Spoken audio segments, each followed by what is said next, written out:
Since leaving the UFC, it has been a goal of mine to become as strong as humanly possible. I have done everything I can. I've been lifting like crazy.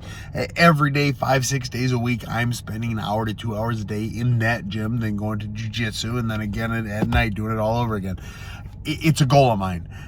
I wanted to get 1,000-pound leg press this year. As of yesterday, I did 970 pounds. I pressed it for 8. I felt pretty good about it. My legs are killing me today. like my ass, my hamstrings, they are tight as hell.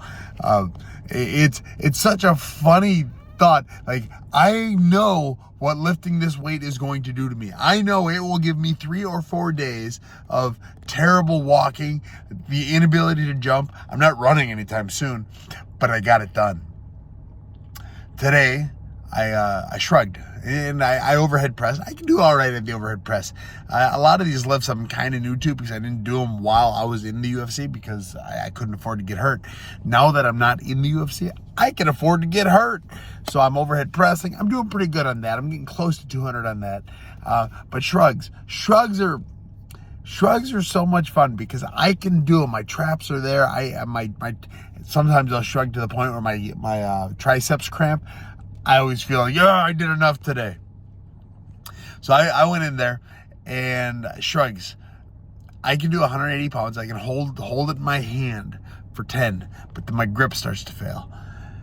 And so I bought some hooks. I bought some grips. You put them on and you hook it on the bar. And I'm still holding it, gripping it, but it's just something that I can get more than I could have. So I did 180 pounds in each hand for 18 today. And it felt so cool. I felt, yes, I've been trying for so long to get over that hump. And I did it today. And I just feel good. It has been a good week of training. Now, like I said, every day I wake up, I take my kids to school. I go from school to the weightlifting gym. This weightlifting gym I go to, I am the smallest person, the weakest person in this gym, women included. I mean, there are some monsters in this gym.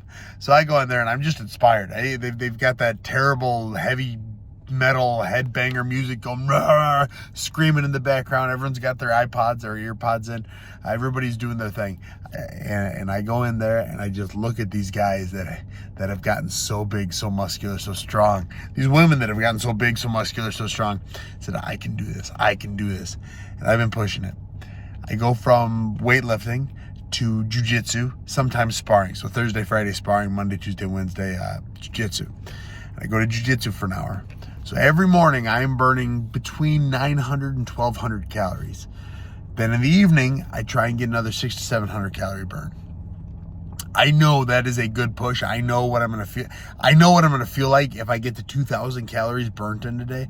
I'm going to feel like garbage the next day. So I try and keep it around 1,700 calories. And I've been doing it. My weight's coming down. It should be a far easier cut this time than last time. And I only tell you this because I think today was my last day lifting heavy for the next 2 weeks till after my fight.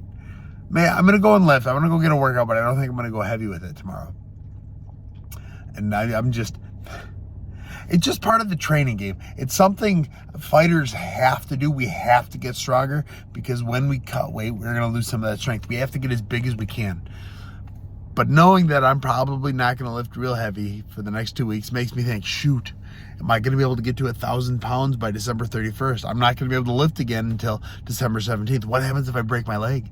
What happens if I kick him so hard in the head that he falls over dead and my foot falls off? What happens if it's like my goal? I need 1,000 pounds.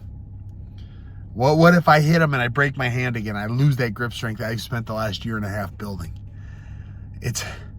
I'm willing to risk it because I love lifting, but I like fighting more.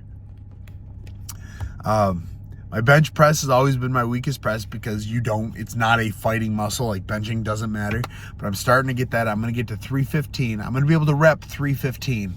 I'm going to say by late March, I'm going to be able to do 315. Right now I can rep 285. I can pump those bad boys out. And actually, I do, there's a standing bench press. Love it. I do a standing bench press most of the time, and I'm repping 285 on that. I'm going to get to 315. That was my goal. I don't ever need to do 316. 315 is my goal on bench. And as soon as I'm done winning this belt, as soon as I become the greatest karateka in existence, the greatest heavyweight karateka, I'm going to go in there and I'm going to set more records for myself in the weight gym. So those of you that are training at home, those of you that are just watching fighters, those of you that love watching fighters become better, that is what I'm doing. I have not lost any of my drive. I have not lost a step. I have only become better. I'm bigger, I'm stronger, I'm faster than I was a year and a half ago. If I was as good then as I am now, the UFC would have been a different ending to my story. So I'm going to win a couple more fights. I'm going to become the karate combat champion. I'm going to become the greatest karateka that has ever been. And then we're going to go from there. We're going to see where my journey takes me. What I do next. Maybe I'll go to super heavyweight. Maybe I'll go to a true heavyweight. No, probably not. I'm not tall enough. Those heavyweights are like 6'5", 6'6". I'm only 6'2" and some change.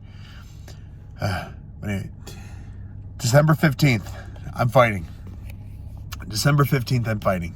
If you want to go, I'll be in Las Vegas. That's where the fight is. SAM15, get you a 15% discount. I'd love for you all to be there.